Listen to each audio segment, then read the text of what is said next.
अस्सलाम वालेकुम। आज हम करने वाले हैं चैप्टर नंबर 1 सेट्स और एक्सरसाइज 1.1 मतलब जो पहली एक्सरसाइज है चैप्टर की वहाँ से हम स्टार्ट करते हैं। उससे पहले जो है हमें कुछ बेसिक डेफिनेशंस का हमें पता होना चाहिए। तो जो बुक में डेफिनेशंस मेंशन है पहले हम उसको देख लें ताकि जब आपको वो उसका आइडिया होगा तो क्वेश्चन सॉल्व करने में आसानी होगी। पहले डेफिनेशंस देखते हैं। तो सबसे पहले तो है हमारे पास सेट्स होते क्या है बेसिकली। जैसे हमारे पास जो है वो डेली लाइफ में जो है हमारे पास कुछ एक ग्रुप्स होते हैं, ठीक है। हम उसमें क्या करते हैं उन ग्रुप्स में कि वो एक सी हम चीज़ें रख रहे होते हैं। जैसे लेट्स सपोज क्लास में एक ग्रुप है, तो मोस्टली आजकल क्या होता है स्कूल्स में जो है वो डिफरेंट वो होते हैं, हाउसेस होते हैं, like green house, blue house, yellow house and so on, ठीक है। तो वो क्या होता है एक ग्रुप हम बन जाते हैं वो हमारे पास, ठीक है। Yellow house, blue house, green house and red house. तो ये हमारे पास क्या है ग्रुप्स हैं। अब जो ब्लू हाउस के स्टूडेंट्स हैं वो सिर्फ इसमें जाएंगे, ठीक है। जो रेड हाउस के हैं वो सिर्फ इसमें जाएंगे। तो ये हमारे पास एक काइंड ऑफ ग्रुप बने हुए हैं, ठीक है। इसी तरह सेट्स क्या होते हैं, सेट्स भी एक काइंड ऑफ ग्रुप्स ही होते हैं जिसमें हम एक सी मेंबर्स को रखते हैं या एक सी जो चीज़ें होती हैं लाइक जो जिनमें कुछ सिमिलैरिटीज़ हों चीज़ों में या लोगों में, तो हम उनको एक सेट बना के रख देते हैं, ठीक है। लेट सपोज मैं कहूँ planets in the solar system, तो आप क्या कर सकते हैं कि एक सेट बना सकते हैं। लेट सपोज ए से मैंने उसको डिनोट किया और एक सेट बना दिया जो भी हमारे पास प्लैनेट्स हैं, मरकरी, एंड सो ऑन, ठीक है। तो ये पूरा एक सेट बन गया आपका किसका, planets in the solar system. अब जो भी इसके अंदर प्लैनेट्स होंगे आप इजीली इसको बता सकते हैं कि किस चीज़ का सेट है, कि प्लैनेट्स जो है वो जितने भी प्लैनेट्स है सोलर सिस्टम में उनका सेट है। इसी तरह वॉवल्स होते हैं हमारे पास, ठीक है। वॉवल्स तो उसका भी एक हम सेट बना सकते हैं। लेट सपोज बी से इसको रखते हैं और इसके वॉवल्स क्या होते हैं हमारे पास A, E, I, O, U, ठीक है। अब कोई भी अगर पूछे कि किस चीज़ का सेट है क्या है, तो आप इजीली इसको बता सकते हैं कि ये वॉवल्स का सेट है। तो सेट बेसिकली क्या होता है, हम well defined collection of objects, well defined collection of object मतलब जो एक सी कलेक्शन ऑब्जेक्ट्स की उनको एक साथ ग्रुप्स कर देते हैं, ठीक है। एक साथ ग्रुप में डाल देते हैं, एक साथ सेट बना देते हैं उनका। अच्छा, अब ये जो हमने यहाँ अंदर रखे हैं, ठीक है, A, E, I, O, इनको हम कहते हैं सेट के एलिमेंट्स ऑफ द सेट, ठीक है। सिमिलरली यहाँ पे भी जो हमारे प्लैनेट्स है इनको भी हम क्या कहेंगे, ये इस सेट के एलिमेंट्स हैं, सही। अच्छा, चलिए बुक पे वापस आते हैं। यहाँ पे इन्होंने क्या दिया हुआ है, the sets are usually denoted by, sets के हमारे पास कुछ नाम होते हैं उससे हम उसको डिनोट कर रहे होते हैं, ABCD से लेके XYZ तक, ठीक है। यहाँ से XYZ तक हम कोई भी इसको नाम दे सकते हैं, इससे हम सेट को डिनोट करते हैं। And the elements by ABC, capital letter से सेट के नाम को हम डिनोट करते हैं, एलिमेंट्स को जो है स्मॉल लेटर से। If E is an element of a set A, we write A is a element of set A। ये जो आपको E एक दिख रहा है यहाँ पे, ये बेसिकली जो है वो एलिमेंट का सिंबल है, ठीक है। ये एलिमेंट का सिंबल होता है E, कुछ C टाइप का ये E होता है, ठीक है। एंड रीड, इसको पढ़ते कैसे हैं, A belongs to set A, A जो है वो बिलोंग करता है सेट A से। अगर हम यहाँ पे बात करें तो यहाँ पे जब ये वाला A था तो हम इसको क्या कहते हैं कि A belongs to set B, हमारे सेट का नाम B था तो हम कहेंगे A belongs to set B। और A जो है वो एलिमेंट है सेट B का, तो हम इसको इस तरह भी लिख सकते हैं, A जो है वो एलिमेंट है सेट B का, सही। अच्छा, अब जो है अगर वो एलिमेंट नहीं है सेट का तो हम किस तरह लिखेंगे, E के ऊपर जो है वो क्रॉस आ जाएगा। लेट सपोज यहाँ पे Z जो है इसका एलिमेंट नहीं है, तो मैं यहाँ कैसे लिखूंगी, Z जो है वो is not element of set B। Sorry यहाँ पे नजर नहीं आया, इसको दोबारा मैं लेट्स सपोज यहाँ पे मैं y लेती हूँ, तो मैं कैसे लिखूँगी, y is not a element of set p। सही है, तो हम सेट को इस तरह डिनोट कर रहे होते हैं। वापस बुक पे आते हैं आप, सब important sets of a number. अब कुछ हमारे पास इम्पोर्टेंट सेट्स हैं जो पता होना हमें लाजमी है कि क्या कैसे होते हैं, ठीक है। अच्छा, नेचुरल नंबर। नेचुरल नंबर क्या होते हैं, 1 से लेके नेचुरल नंबर स्टार्ट होते हैं, और जितने भी हमारे पास नंबर्स हैं वो सारे जो हैं वो नेचुरल नंबर हैं, लेकिन नेचुरल नंबर हमारे पास स्टार्ट होते हैं 1 से। ये डॉट डॉट का मतलब है इनफाइनाइट। इनफाइनाइट का मतलब ये है कि ये चलते रहेंगे, एंड नहीं होंगे, ठीक है। क्योंकि नंबर्स जो है हमें नहीं पता कितने हैं, वो नेवर एंडिंग है। इनफाइनाइट है मतलब चलते रहते हैं, लेकिन नेचुरल नंबर जो है वो स्टार्ट होते हैं 1 से। अच्छा, होल नंबर्स 0 से स्टार्ट होते हैं, ये भी चलते रहते हैं, लेकिन ये 0 से स्टार्ट होते हैं। फ़र्क क्या है नेचुरल नंबर और होल नंबर्स में, नेचुरल नंबर 1 से स्टार्ट होते हैं, होल नंबर 0 से स्टार्ट होता है। नेचुरल नंबर में 0 नहीं आता। Okay, then we have integers. जितने भी हमारे पास नंबर्स हैं 0 के बाद जो आते हैं 1 2 3 4, और 0 से पहले भी हमारे पास नंबर्स आते हैं, वो क्या है, -1, सॉरी माइनस यहाँ पे नहीं है, 0 से पहले क्या आता है, -1, फिर -2, -3। तो ये जितने भी यहाँ भी नंबर और डॉट डॉट मतलब इनफाइनाइट, यहाँ भी जितने नंबर हैं और यहाँ भी जितने नंबर हैं वो सब क्या है, वो इंटीजर्स में आते हैं। अच्छा, यहाँ पे उन्होंने एक साथ लिख दिए दोनों को, प्लस माइनस करके 1 2 3 4, ठीक है। हम नॉर्मली जो हमारे नंबर्स होते हैं हम उसमें 1 2 मेंशन नहीं करते, क्योंकि हमें पता होता है कि वो पॉजिटिव है। हाँ, जब नेगेटिव नंबर होता है तो फिर हम वहाँ माइनस की साइन लगाते हैं, लेकिन प्लस की साइन लगाना इम्पोर्टेंट नहीं है। ओके, फिर हमारे पास आते हैं प्राइम नंबर्स। प्राइम नंबर्स वो होते हैं जो नंबर जो है सिर्फ अपने टेबल में आते हैं या फिर 1 के टेबल में आते हैं, ठीक है। जैसे अगर 5 की बात करें तो 5 जो है सिर्फ अपने टेबल में आता है, किसी और टेबल में नहीं आता। ऐसे छोटे नंबर्स क्या है, 2 और 3, 2 3 4, ना 2 में आता है, ना 3 में आता है, ना 5 में आता है, ठीक है। अगर हम बीच में 4 की बात करें तो 4 जो है वो 4 की अगर हम बात करें तो 4 जो है वो 2 के टेबल में आता है, ठीक है। 4 हमारे पास 2 के टेबल में आता है, तो ये प्राइम नंबर नहीं हुआ, सही। अच्छा, 5 उसके बाद क्या आता है, 5 जो है सिर्फ अपने टेबल में आता है और 1 के टेबल में आता है, तो ये प्राइम नंबर है हमारे पास। इसी तरह 5 के बाद 6 जो है हमारे पास आता है, 2 के टेबल में भी आता है 6 और 3 के टेबल में भी आता है, तो ये अगेन प्राइम नंबर नहीं हुआ। फिर 7 की बात करते हैं तो 7 सिर्फ अपने टेबल में आता है, ना 2 में आता है, ना 3 में, ना 4 में, और ना 5 ना 6, तो सिर्फ अपने टेबल में आता है और 1 के टेबल में, तो ये प्राइम नंबर है। तो प्राइम नंबर्स वो होते हैं जो सिर्फ अपने टेबल में आते हैं या फिर जो है वो 1 के टेबल में आते हैं, वो प्राइम नंबर है। अच्छा, अब आते हैं हम ऑड और इवन नंबर पे। ऑड नंबर्स और इवन नंबर में क्या फ़र्क है, जो भी नंबर हमारे पास जो सिर्फ 2 के टेबल में आते हैं, ठीक है, जो नंबर्स 2 के टेबल में आते हैं, पॉजिटिव हों या नेगेटिव, वो सारे क्या होते हैं, इंक्लूडिंग 0, वो सारे होते हैं हमारे पास इवन नंबर्स। और जो 2 के टेबल में नहीं आते वो हमारे पास कहलाते हैं ऑड नंबर्स, ठीक है। जैसे अगर हम 0 से स्टार्ट करें, 0 इवन नंबर में ही आते हैं, फिर 1 है, फिर 2 के टेबल में आता है तो 2 ऑड होगा, ठीक है। फिर 3 2 के टेबल में नहीं आता तो ये 2 के टेबल में आता है तो इवन नंबर होगा, 3 2 के टेबल में नहीं आता तो ऑड नंबर होगा। सिंपल रूल ये है इसका, जो नंबर जो है 2 के टेबल में आते हैं वो हमारे पास इवन नंबर्स होते हैं, ठीक है, जो 2 से इजीली डिवाइड हो जाए, और जो 2 के टेबल में नहीं आते वो हमारे पास ऑड नंबर्स होते हैं। अच्छा, अब रैशनल नंबर और इरेशनल नंबर। रैशनल नंबर्स हमारे पास वो नंबर्स होते हैं जो इजीली हम उसको रेशो में लिखें, ठीक है। इन दो इंटीजर्स के रेशो में लिखें। इंटीजर्स क्या आते हैं हमारे पास, जितने भी नंबर्स हैं वो सारे क्या कहलाते हैं, इंटीजर्स से।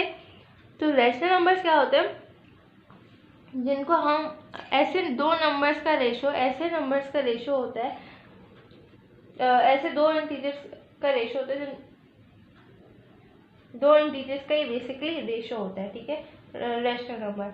जैसे लेट्स सपोज 3/1, ठीक है, या 6/2, ये सारे क्या है, रैशनल नंबर। हम दो इंटीजर्स का रेशो है ये, ठीक है, दो इंटीजर्स के रेशो में हम लिख रहे हैं। अगेन दो इंटीजर्स के रेशो में हम लिख रहे हैं, तो ये हमारे पास होते हैं रैशनल नंबर, ठीक है। इर्रेशनल नंबर क्या होता है, जिनको हम इस तरह रेशो में नहीं लिख सकते, सही है, सिंपली हम उनको रेशो में नहीं लिख पाते, जैसे 7/8 ये स्क्वायर रूट में, सही।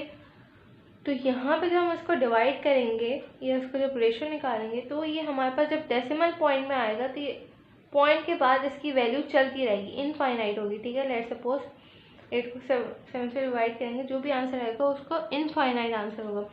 जैसे हमारे पास एक होता है पाई, तो इसकी वैल्यू क्या होती है 3.14 हम लेते हैं, सही है। लेकिन यहाँ पे जो है नंबर्स चलते रहते हैं, तो ऐसे नंबर जिनका हम रेशो में नहीं लिख सकते, ठीक है, उनका कोई रेशो ही नहीं होता, उसको हम कहते हैं इर्रेशनल नंबर, उनको हम रेशो में नहीं लिख सकते।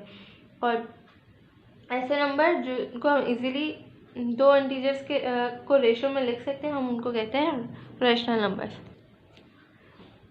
फिर है set of real number. Set of real number मतलब जितने भी हमारे पास रैशनल नंबर हैं, जितने भी इर्रेशनल नंबर हैं, जितने भी हमारे पास नंबर हैं, वो सारे क्या हैं, रियल नंबर्स हम उनको कहते हैं, ठीक है, रैशनल हो या इर्रेशनल। यहाँ पे क्यू यूनियन क्यू डैश किया हुआ, यूनियन अगर आपको नहीं पता तो इसका मतलब ये है कि इस सेट के जितने भी एलिमेंट्स हैं और इस सेट के जितने भी एलिमेंट्स हैं उन दोनों को एक साथ करके इन्होंने लिख दिया, यूनाइट करके इन्होंने लिख दिया। आगे जो है वो और क्लियर हो जाएगा आपको एक्सरसाइज में 1.2 में।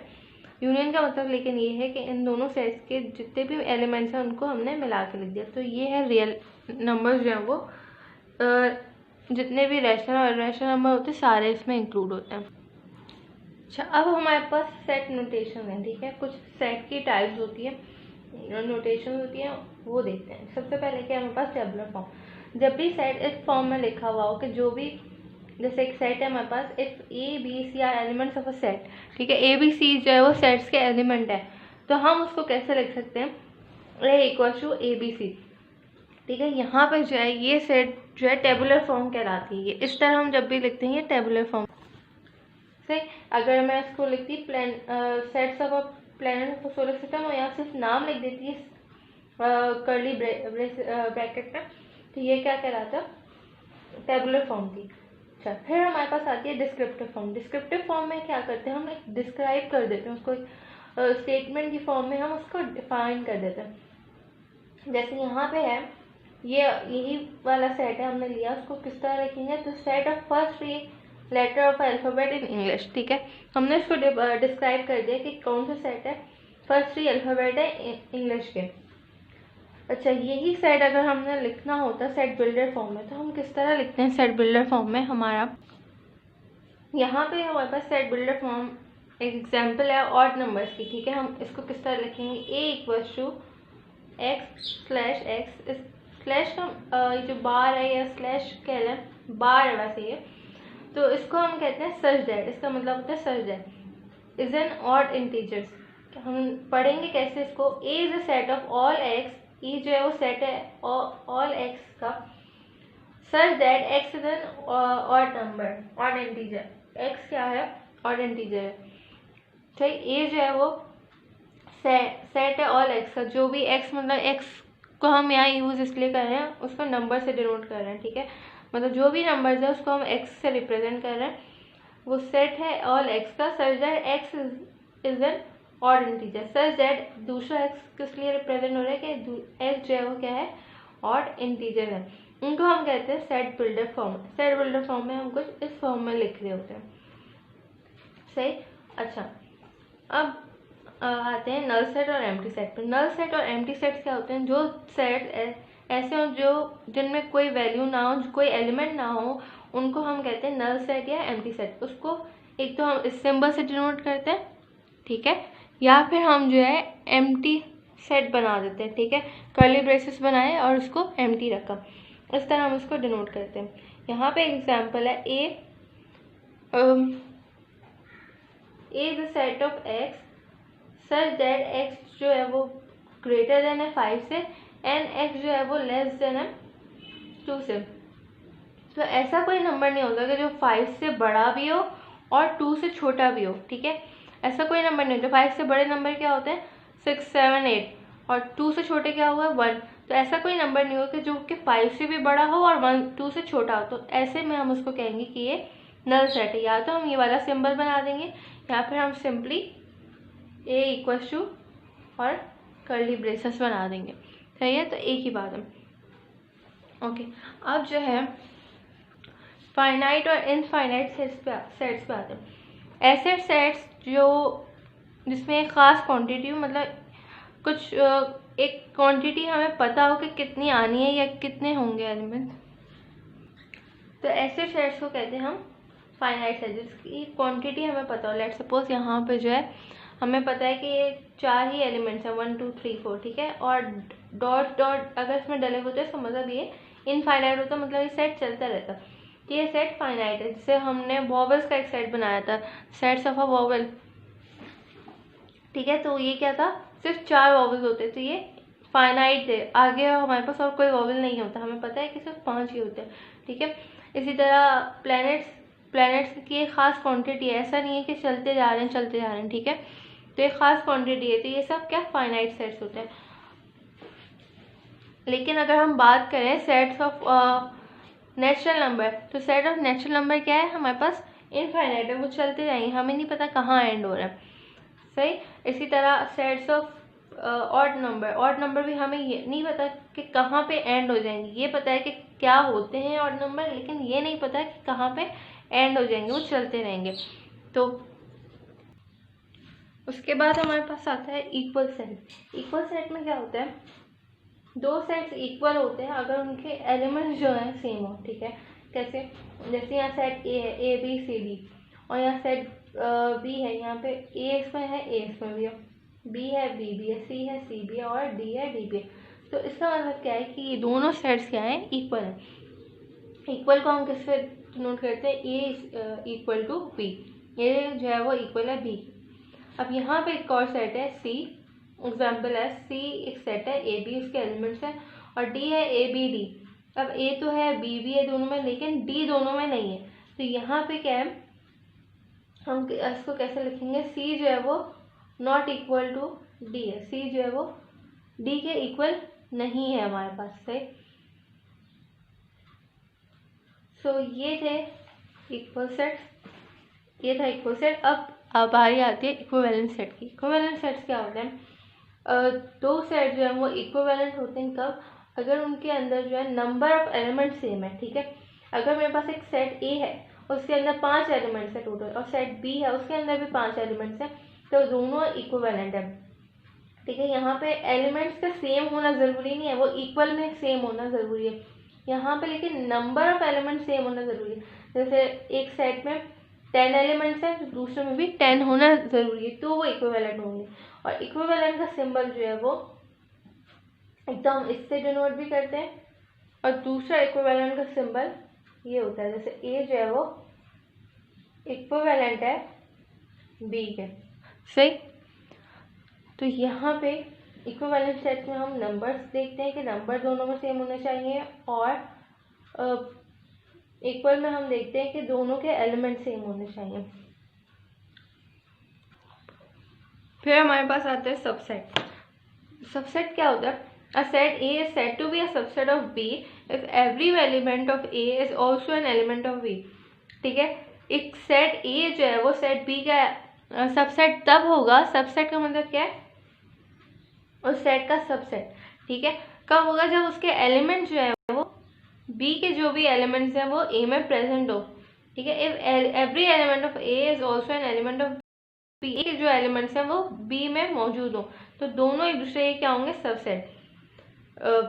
जब भी एक दूसरे के एलिमेंट सेम होंगे, एक दूसरे के एलिमेंट्स दूसरे सेट में मौजूद होंगे, तो उसको हम कहेंगे सबसेट। सबसेट को हम इस तरह डिनोट करते हैं, ये काइंड ऑफ उल्टा यू है और नीचे एक लाइन है, तो इसका मतलब क्या है, A is a subset of B. अब नोट यहाँ पे क्या लिखा है, null set is a subset of every set. Null set जो है वो हर सेट का सबसेट होता है, ये हमें इस बात का ख्याल रखना है कि नल सेट जो है वो लाजमी हर सेट का सबसेट है। दूसरी बात क्या लिख रही है, every set is a subset of itself. Her set जो है वो अपना जो है वो सबसेट है। कैसे, जैसे यहाँ मेरे पास लेट सपोज ए है, और उसमें एलिमेंट्स है 1 2, ठीक है। अब इसका हम एक और सबसेट कैसे बना सकते हैं, 1 इसको अलग कर दें और 2 अलग कर दें। तो इसका क्या मतलब है कि ए जो है वो अपना भी सबसेट है, ए के अंदर ए के एलिमेंट्स मौजूद हैं, ये अपना भी सबसेट है। प्रॉपर सेट, इम्प्रॉपर सेट में क्या होता है कि जो भी हमारे पास दो सेट हो, वो प्रॉपर सेट कब होता है, प्रॉपर सबसेट कब होता है, जब एटलीस्ट कुछ एलिमेंट्स उस दूसरे सेट के उसमें मौजूद हो, ठीक है। अगर हमने लिखते हैं A is a proper subset, proper subset में नीचे लाइन नहीं आती है, प्रॉपर सबसेट ऑफ बी, इसका मतलब क्या है कि ए के अंदर कुछ ना कुछ एलिमेंट्स बी के मौजूद होने चाहिए, सारे मौजूद नहीं होने चाहिए। अगर प्रॉपर सेट है तो इसका मतलब सारे एलिमेंट्स मौजूद नहीं होंगे। अगर तो इसमें सारे एलिमेंट्स मौजूद हैं, जैसे यहाँ पे 1 2 3 4 5 है, और ए के अंदर भी अगर 1 2 3 4 4 और 5 भी होता है, इसका मतलब क्या होता कि ये सबसेट हो जाता, ठीक है। बिल्कुल सारे एलिमेंट सेम हो जाते कि ये सबसेट होता। प्रॉपर सबसेट में क्या होता है, कुछ एलिमेंट्स जो है वो जो प्रॉपर सबसेट होता है उसमें कुछ एलिमेंट्स मौजूद होने चाहिए, सारे ज़रूरी नहीं है। एंड ए जो है यहाँ पे the proper subset of B, A जो है वो प्रॉपर सबसेट है बी का, क्योंकि ए के अंदर कुछ एलिमेंट्स बी के मौजूद है, सारे मौजूद नहीं है। अगर ये सारे मौजूद होते तो सिंपली हम क्या कहते हैं इसको कि ए जो है वो सबसेट है बी का, ठीक है। तो ये डिफरेंस है प्रॉपर सबसेट में और सबसेट इम्प्रॉपर सबसेट। जैसे मैंने सबसेट में बताया था कि सबसेट में जो है दोनों सेट्स के एलिमेंट्स जो है वो सेम होने चाहिए, सारे एलिमेंट्स दूसरे में मौजूद होने चाहिए। तो इम्प्रॉपर सबसेट भी वही होता है कि जो भी एलिमेंट्स हैं वो ए के जितने भी एलिमेंट्स हैं वो बी में मौजूद होने चाहिए, तभी वो उसका सबसेट होता है, और सॉरी इम्प्रॉपर सबसेट होता है। और इसको भी इस तरह ही डिनोट करते हैं, इसके नीचे एक लाइक यू के नीचे काइंड ऑफ एक लाइन मेंशन होती है, तो ये इम्प्रॉपर सबसेट होता है, ठीक है। प्रॉपर सबसेट में हमारे पास कुछ ना कुछ एलिमेंट्स मौजूद होने चाहिए, सारे नहीं मौजूद होने चाहिए। पर इम्प्रॉपर सबसेट में दोनों एलिमेंट्स जो है वो सेम होने चाहिए, दोनों उसके।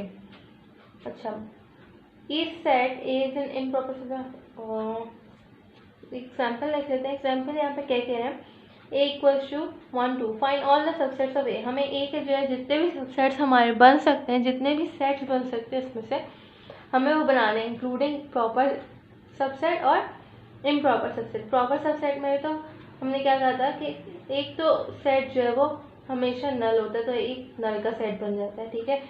या तो इसको इससे डिनोट करें या एम्प्टी कर्ली ब्रेसेस बना दें। दूसरा क्या है, हर एलिमेंट का सेट बनेगा, 1 आ गया 2 आ गया। अब ये कहते हैं हमारे प्रॉपर सबसेट थे, इम्प्रॉपर अब बनेगा, तो जो भी एलिमेंट्स जितने भी मौजूद थे हमने एक उसका भी सेट बना दिया, सही। अब यहाँ पे भी क्या है, find all the subsets of A B C. एक तो नल बन गया, फिर ए बी सी बन गया, फिर ए बी को पेयर में किया, फिर हमने ए सी को पेयर में किया, फिर बी और सी को पेयर में बना दिया, और लास्ट में सारे एलिमेंट्स एक साथ आ गए। Power subset, the set of all possible subset of a set A is called power subset. Power subset क्या होता है कि ए के जितने भी सबसेट्स हम पॉसिबल सबसेट्स बन रहे हो उसको हम कहते हैं पॉसिबल सबसेट। इसको हम फाइंड कैसे करते हैं, जैसे यहाँ पे हमारे पास ए है equal to A B C, सही। यहाँ पे एग्जांपल कर लेते हैं, A equal to A B C.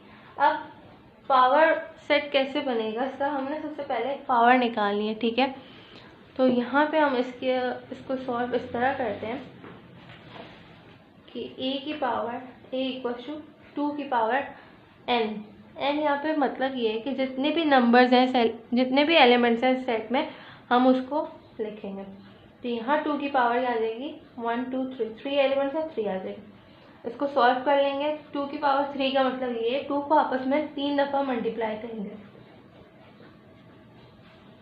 ठीक। 2 2 ज़ा 4, 4 2 ज़ा 8। तो इस सेट को लेके हमारे पास टोटल जो सबसेट बनेंगे वो 8 बनने चाहिए। अब किस तरह बनेंगे वो, पहला तो एक हमारे पास बन जाएगा एम्प्टी, ये नल सेट। दूसरा हम हर एलिमेंट का बना देंगे ए बी सी। फिर हमने कहा था पेयर्स में बनाएंगे, ए और बी को बनाते हैं, फिर ए का पेयर बनाते हैं सी के साथ, अब बी और सी के सही, और लास्ट में हम सारे एलिमेंट्स को एक साथ लिख देंगे। तो टोटल हमारे पास बनने कितने चाहिए थे, 8 सबसेट्स, और देखते हैं कितने बन रहे हैं, 1 2 3 4 5 6 7 8 80 बन रहे हैं। एंड में इसको एक लार्ज कर्ली ब्रेसेस में बंद कर दी। तो ये थे हमारे पास सेट ए के जितने भी सबसेट्स बन रहे थे, वो ये पावर ऑफ सबसेट क्या था, पावर सेट क्या था, हम इस तरह इसकी पावर निकालते हैं, ठीक है, और उससे जितने भी पॉसिबल सबसेट्स हमारे पास हों हम उसको बना रहे होते हैं। अब हमारे पास डेफिनेशन यहाँ पे ऑलमोस्ट फिनिश हो गई है एक्सरसाइज 1.1 की। तो अब हम एक्सरसाइज की तरफ आते हैं, एक्सरसाइज 1.1 करेंगे।